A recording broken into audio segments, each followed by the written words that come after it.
Tudo bom, pessoal? Meu nome é Davis, esse é o Vivendo de SaaS. Eu estava assistindo um vídeo sobre o mercado de software como serviço no Japão. Anotei algumas coisas e percebi que tem um monte de similaridade, por incrível que pareça, um monte de similaridade com o Brasil. Eu quero conversar sobre esses poréns de SaaS, né, em outros lugares, que não seja nos Estados Unidos, no Vale do Silício, porque eu percebi que acontece também em outros lugares, não é só aqui, a cultura é diferente e é importante que a gente saiba, porque senão a gente fica pensando em copiar o mercado americano em absolutamente tudo e tem coisa que é diferente aqui no Brasil, né? Então eu quero falar sobre isso, quero falar por que empresas como SAP, Sage, QuickBooks saíram do Brasil. Eu sei que a SAP está no Brasil ainda com software gigante, mas eles no passado, eles pensaram em trabalhar com micro e pequena empresa. Eu quero falar sobre isso. Né? Então, eu anotei algumas coisas aqui, estou lendo aqui do lado para não me perder e falar para vocês. O vídeo que eu assisti é esse daqui. De repente, depois eu deixo nos comentários, não, deixo na descrição aqui sobre esse vídeo falando sobre o mercado de SaaS no Japão. Se é a primeira vez que tu acessa esse canal aqui, já se inscreve aqui embaixo. Esse é um canal sobre software como serviço. Quase todos os dias úteis eu estou postando algum conteúdo sobre SaaS, tá? Quero te falar também que a gente tem uma comunidade gratuita sobre SaaS com mais de 8 mil donos de SaaS no Brasil, na América Latina. Na verdade, tem algumas pessoas na Europa também que falam português, tá? Que estão participando desse grupo. O link está aqui na descrição do vídeo. E também quero falar da plataforma Vivendo de SaaS. Dá uma olhada aqui, não vou falar muito para entrar direto no conteúdo. Clica ali e se informa sobre a plataforma Vivendo de SaaS. Então vamos falar sobre primeiro o foco no mercado interno. Né? Então no vídeo, esse que eu falei, eles falam muito, um dos poréns ali do SaaS no Japão é que as empresas de software como serviço no Japão têm focado muito no mercado interno. Né? Por quê? Porque os estrangeiros têm uma dificuldade de entender a cultura do Japão, entender a língua, a cultura, entender como é que funciona tudo dentro do Japão. Então, essas empresas de software como serviço, né, as japonesas, têm se aproveitado disso, desenvolvido ferramentas para o mercado local, porque os estrangeiros têm essa dificuldade. E isso aqui eu já vejo muito parecido com o mercado brasileiro. Teve o CEO de um software chamado Pipefy, que nas entrevistas que ele deu, ele é brasileiro, ele falou que teve um americano, um estrangeiro, desafiou ele, dizendo que os brasileiros estão muito mal acostumados com a barreira da língua e acabam desenvolvendo SaaS só para o mercado interno. E é verdade, né? E daí ele decidiu fazer um software global desde o dia 1, segundo ele, né? Que é o Pipefy. Então, no Japão acontece a mesma coisa, né? E eu não sei, eu tenho o pensamento duplo em relação a isso. Realmente, os brasileiros, e no caso ali, pelo que eu vi, os japoneses também têm desenvolvido muito para o mercado local, mas pensa bem, será que não vale a pena desenvolver realmente para o mercado local? É mais fácil? Por que eu vou tentar, de saída, concorrer globalmente, ainda mais se eu estou começando pequeno, se eu não tenho investidor, se eu nem entendo tanto do mercado assim, eu sou um desenvolvedor, quero começar um software. Por que eu vou, desde o dia 1, começar a concorrer com o mercado global, né? Então, eu admiro como esse CEO do Pipefy fez, de tentar, mas se eu estivesse começando de novo hoje, não sei se eu começaria em mercado global de saída. Eu ia tentar conquistar o meu espaço aqui no Brasil, ganhar dinheiro, estruturar minha empresa, ganhar dinheiro, porque no final das contas o que importa ali como empresário é ganhar o dinheiro, né? E não mostrar, olha, eu quero um mercado global. Mas isso, né, isso de ter o mercado local, de tu ficar crescendo muito no mercado local e não crescer globalmente, tem vantagens, essas que eu falei aqui, mas também tem desvantagens, tanto para o mercado brasileiro quanto do mercado japonês, pelo que eu vi. A desvantagem é que tu vai crescer no mercado local e é isso. Tu vai dificilmente depois conseguir conquistar o resto do mundo, porque tu vai estar tão facilmente ali dentro desse mercado que depois, para ir para outros mercados, de repente, não é algo tão simples assim.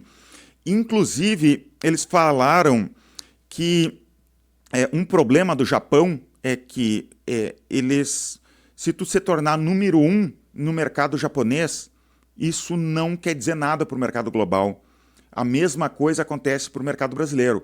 Se tu consegue ser número um em alguma categoria nos Estados Unidos, na Europa, tu é praticamente um dos maiores players do mundo, né? Então, ser número um em uma categoria nos Estados Unidos, tu já está muito bem posicionado globalmente. E não é verdade nem para o Japão e não é verdade para o Brasil. E eles reclamaram também que o mercado de investimento no Japão é muito pequeno, tem pouca empresa recebendo aportes, investimento no Japão, não se compara com o mercado americano e o mercado europeu.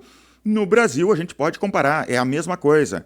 Não tem o nível de investimento que tem no Vale do Silício ou na Europa, né? Então, um software desenvolvido no Brasil ou um software desenvolvido no Japão, mesmo que tenha a mesma quantidade de receita recorrente, ele não é comparável com um software americano ou um software europeu, né? Então, existe isso, então existem oportunidades, mas existem consequências, existem problemas também para as empresas de SaaS que estão fora desse eixo Vale do Silício e Europa, né? Então, para crescer.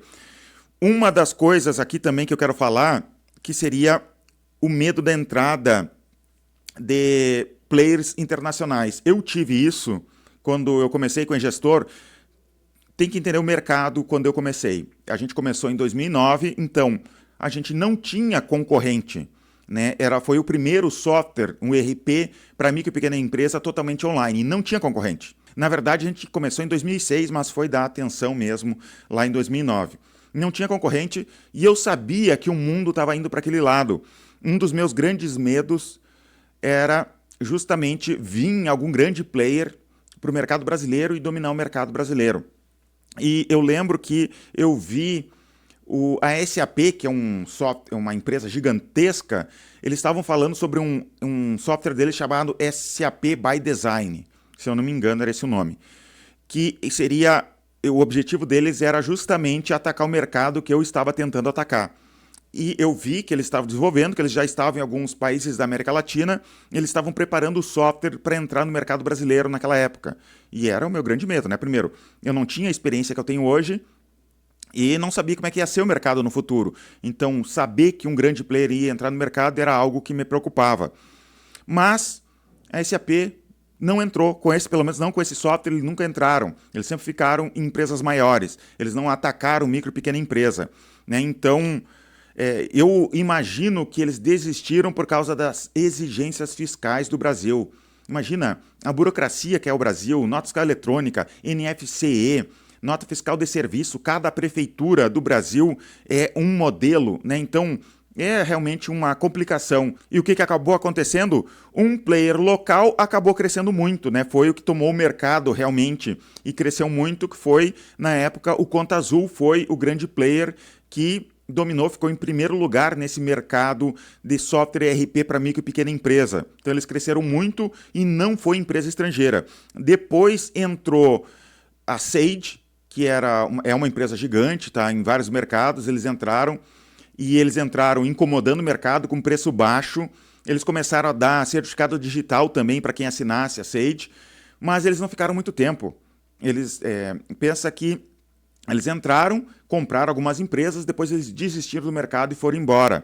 Também teve a Intuit com o QuickBooks, né? Eles entraram no mercado, eles compraram aquele software, o Zero Paper, que era um software que eu admirava muito, muito simples, só controle financeiro, muito bem feitinho, muito bem enxuto, do jeito que eu realmente acho que um software tem que ser.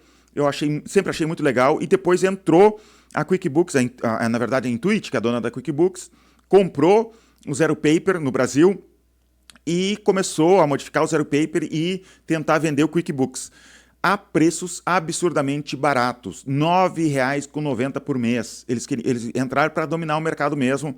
Isso me assustou durante um tempo, até que passou um tempo eu entendi que os clientes não estão tão preocupados com preço assim e não atrapalhava minhas vendas, né? Acabou não atrapalhando minhas vendas e então a gente continuou e não foi algo problemático para a gente. Mas eles também, com o tempo, acabaram saindo do Brasil. Até Foi agora, depois de 2020 que eles saíram do Brasil. Eu lembro que eu já tinha a comunidade do Vivendo de SaaS ali, e eu lembro eu brincando lá que a QuickBooks, a Intuit, saiu do Brasil porque não aguentou a pressão do gestor. Claro que era brincadeira, a operação da Intuit era gigantesca, meu software nem se comparava ao alcance de mercado que a QuickBooks tem.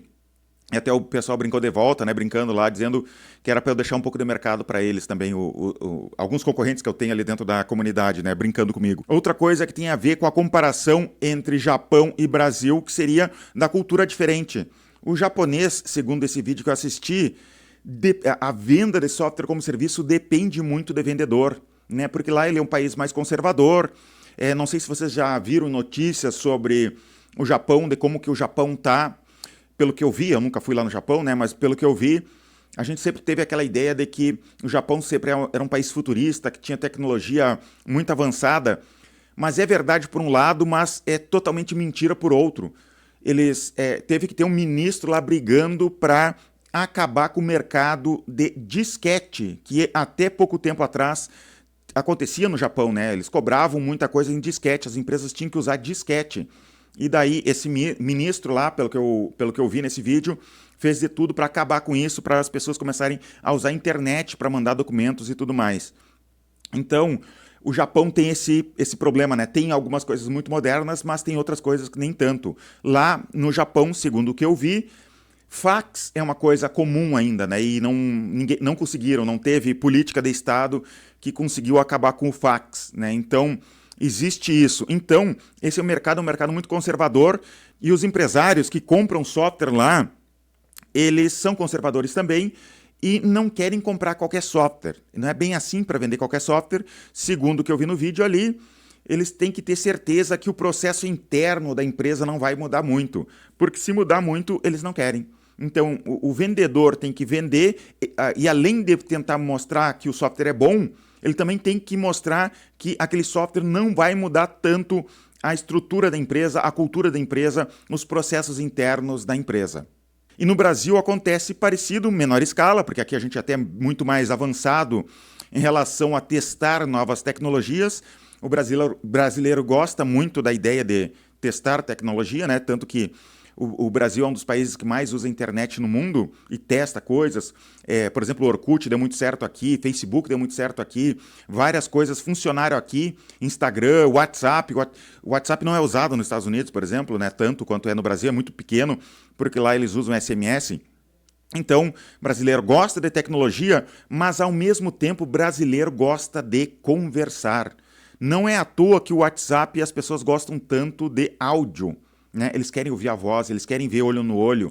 Então, existe uma resistência aqui entre os seguidores do Vivendo de SaaS, que eles não querem, por exemplo, colocar vendedores para vender software. Mas deixa eu te dizer que se tu não tiver vendedores para vender software, pode ser que tu esteja deixando dinheiro na mesa, porque brasileiro gosta de conversar, né? Então, eu vejo muita gente querendo colocar inteligência artificial em tudo, né? Que a inteligência artificial responda as coisas. Mas tu mal tem leads e já quer que a inteligência artificial responda. Eu até entendo de uma IA respondendo depois no horário comercial, mas eu não consigo entender, a não ser que tenha uma quantidade de leads tão grande e falta de pessoal para te atender. Mas não sei vocês, mas eu quero que uma pessoa real atenda esse cliente e tente tratar com o maior carinho possível para torcer a toalha até a última gota, para vender ao máximo possível, em vez de ficar usando inteligência artificial para tudo. Eu não sou contra o uso de inteligência artificial, mas a gente tem que ser inteligente em como usar e não usar de qualquer jeito só porque é moda, né? Então, existem essas diferenças culturais em relação ao Vale do Silício, aos Estados Unidos, à Europa. Por quê? Porque nos Estados Unidos as pessoas estão acostumadas com o faça você mesmo, porque lá o custo de pessoas é muito caro. Contratar uma babá é cara. É normal o dono da casa fazer reformas dentro da casa e não contratar uma pessoa de fora. Por quê? Porque é muito caro, né? Então, as pessoas se acostumaram com isso e por isso que as pessoas nos Estados Unidos compram mais online sozinhas. Um software como gestor, a estrutura que eu tenho aqui hoje de ter um software barato e mesmo assim ter uma equipe de vendas, isso não existe nos Estados Unidos, porque não é sustentável. o salário dessa equipe de pré-vendedores e vendedores não seria sustentável nos Estados Unidos. Então, por exemplo, o QuickBooks não liga para ti depois que a pessoa se cadastra, né? Então, é uma cultura diferente, é um povo diferente e a gente não pode ficar só olhando como que funciona o mercado americano. A gente tem que entender a cultura local. Tá? Era isso que eu tinha para falar para vocês, essa comparação Brasil, Japão, Estados Unidos e Europa em relação ao mercado de software como serviço. Espero que tenha gostado desse conteúdo aqui. Dá uma olhada na plataforma Vivendo SaaS. É uma plataforma para quem quer realmente escalar uma empresa de software como serviço. Se tu está cansado e não está conseguindo fazer a tua empresa crescer, dá uma olhada ali. Olha pelo menos o vídeo da apresentação. Muito obrigado e até os próximos vídeos.